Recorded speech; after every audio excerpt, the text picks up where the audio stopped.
So sometimes Jesus' words have been twisted and turned into simple commands. Don't do this. Stop doing that. You should do this.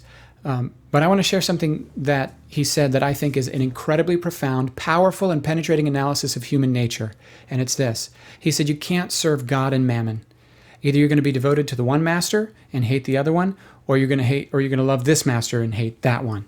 In other words, the issue is whatever you love more will squeeze out of your heart lesser loves. So sometimes I see Christians fighting sin in such a manner that I can tell what's happening is they're putting themselves under the power of law, and they're thinking that rules and self-discipline and fighting against sin is the goal. But what's ironic about that strategy is Paul said that whenever we are put under law, law will provoke sin in us, and through the command, the sin will put us to death.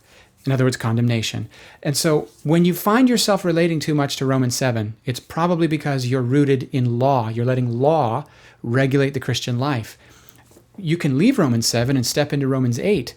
When you walk into the no condemnation for those who are in Christ Jesus, when you step away from law and you receive the free grace of Jesus, there's something of the focus that shifts off of sin and in the weakness of the flesh, and shifts into an unearned acceptance of grace that fills us with the Spirit and takes us like the sails being filled with wind. Now suddenly there's power from outside of us, and sin isn't what we're constantly thinking about. We're thinking about Jesus. When you're tempted and you fail, you can in that moment view it as an opportunity to receive God's love for you even more by realizing He has not left you, He has not forsaken you, that it hasn't changed your status in Christ, it hasn't changed your standing in Christ, it hasn't changed your sonship in Christ. And when you ask for forgiveness, He already forgave you before that. What you're asking is to apply the blood to your conscience that has been damaged. Okay? And so what happens when grace comes into the picture is even your sin becomes an opportunity to be the thing that actually causes grace to rise more in you. Now, are you going to sin because you're under grace? Of course not. That's foolishness. We died to sin. Why would we continue to live in it? But my point is this. I only did that because I wasn't abiding in His love. I only did that because I didn't believe His goodness and His truth toward me. So here's the deal. Falling in love with Jesus is the strategy, not fighting sin. Now, in the short term, obviously, resist temptation, flee temptation. Flee the evil desires of youth, right?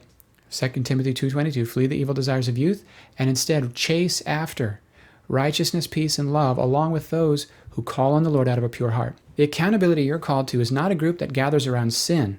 Oh, we all suck in common in the following way. That's not a healthy accountability group. That's a negative accountability. What you need is a positive accountability group.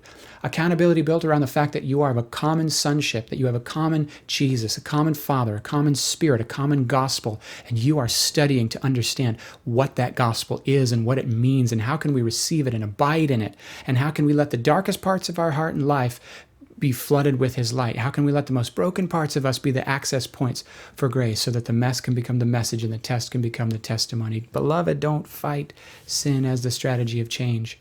Fall in love with Jesus.